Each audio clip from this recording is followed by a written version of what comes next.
If Ukraine is a synonym for corruption, Zelensky needs to be a synonym for deranged. What a brilliant winning tactic from the man, the legend, to not even allow his soldiers to eat before the battle. Truly a masterstroke. Hi and welcome to TFI Global, the foreign affairs and geopolitical analysis arm of the TFI Media Group. I'm your host Vedika. Let's begin with a video report. Ukrainian troops, oh how brave they are! They've managed to keep the war in eastern Ukraine at a nail-biting stalemate for a whopping 1.2 years. However, in the process, they've lost some pesky little cities like Mariupol, Zaporizhia and Bakhmut. But who needs those, right? We wouldn't be surprised if Ukraine decides to gift-wrap the key city of Odessa and hand it over to Russia in the next month or two. But hey, according to the Ukrainian logic, losing is the new winning. In their grand plan to turn the tide of the war, Ukraine has been boasting about launching a counter-offensive against Russia. However, there seems to be a tiny hiccup in this strategy. Their troops are lacking in numbers, lacking in weapons, and waiting for it, lacking in food. Yes, you heard that right, folks. The brave soldiers defending Ukraine's so-called territory are not even getting enough to eat. Isn't that heartwarming? A shocking scam is unraveling before our very eyes, and it's enough to make your blood boil with righteous indignation. It appears that Zelensky, the brilliant mastermind behind this whole debacle, isn't even allowing his army men to have a decent meal while they risk their lives on the battlefield. Surely a man with gratitude. According to a media report by Radio Free Europe, a scandal has erupted over exorbitant prices charged by contractors for military food supplies.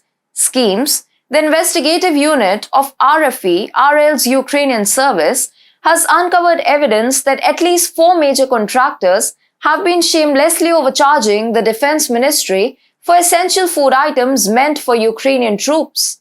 The mind-boggling findings by Schemes are based on contracts worth a staggering $1.14 billion obtained from sources linked to the defense ministry. Interestingly, most of these contracts have been kept secret from the public, as if Ukraine has a sudden obsession with classified information. Food distributors have been charging 2 to 3 times the market prices for potatoes, apples, cabbage, and eggs meant for the Ukrainian armed forces. Oh, the audacity! Documents from the state's tax service reveal the stark difference between these inflated prices and the purchase prices reported to tax officials just a few months prior. But fear not, the government insists that there's absolutely nothing fishy going on. Well, except for the lingering issue of these exorbitant prices and some angry Ukrainian soldiers, of course.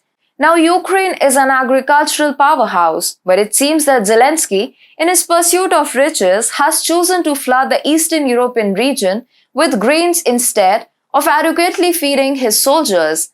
How noble of him! Food access has become a new battlefront in Ukraine's war, with conscripted men and the conflict suffering immensely. To add insult to injury, reports have surfaced showing Ukrainian soldiers ill-equipped and relying on the generosity of locals for fresh food, just like in 2014.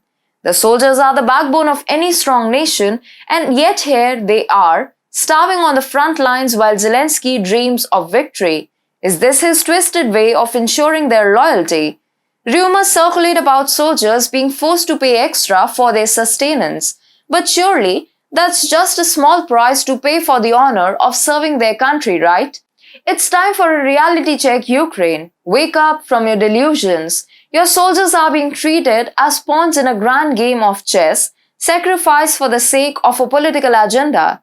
The audacious scam unfolding before our eyes should be enough to make any sane citizen go insane. It's time to demand accountability and justice for those who risk their lives to protect their nation. Remember, a strong army begins with a strong nation, and it's high time you live up to that standard, or else your victory will always be a pipe dream.